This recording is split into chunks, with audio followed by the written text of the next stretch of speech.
Greetings and salutations, YouTube. I wanted to talk a little bit about something that happened this week. Yes, this is going to be about SimCity. Okay, I got my copy right here.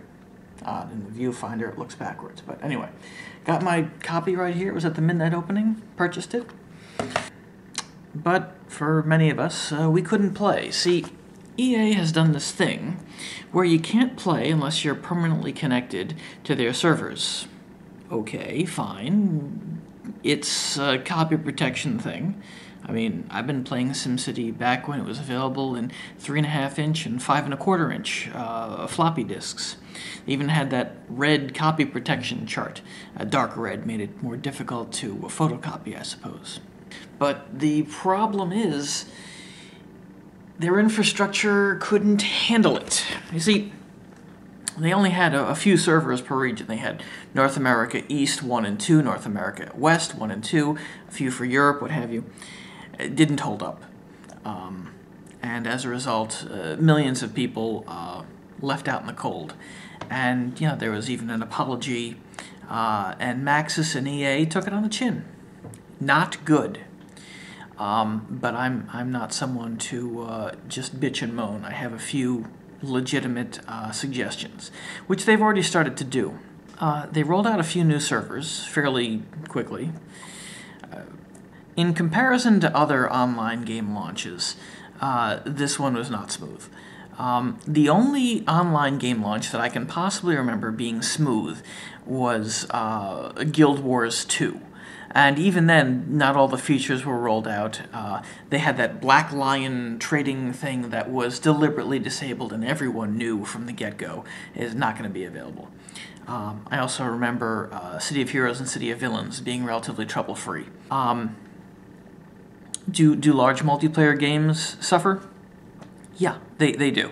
World of Warcraft, Star Wars Galaxy, Star Wars The Old Republic, okay. So, problem with popular games launching online, fine, dandy, wonderful. So what do? Well, you're EA. You also have the back-end servers for Warhammer Online, lying around there somewhere if you didn't already decommission or retire them or repurpose them. You also have a whole bunch of servers from Star Wars The Old Republic. You had to emergency buy hundreds of servers, which of course were merged down. So why don't you go ahead and, instead of making us wait the entire week, re-image them, load the appropriate SimCity back-end software onto them, and, you know, enable them. And that's a perfectly legitimate, honest-to-God answer to a very real problem. So, what are we going to do? Well, EA may never recover from this. I mean, obviously they'll sell millions more games, but they had an opportunity here, and I feel that they really squandered it. So, bottom line, I think what they can do is they can go ahead and make the game legitimate again and re-enable all of the features and put cheetah speed back in the game. I think that's very important. You don't have it now.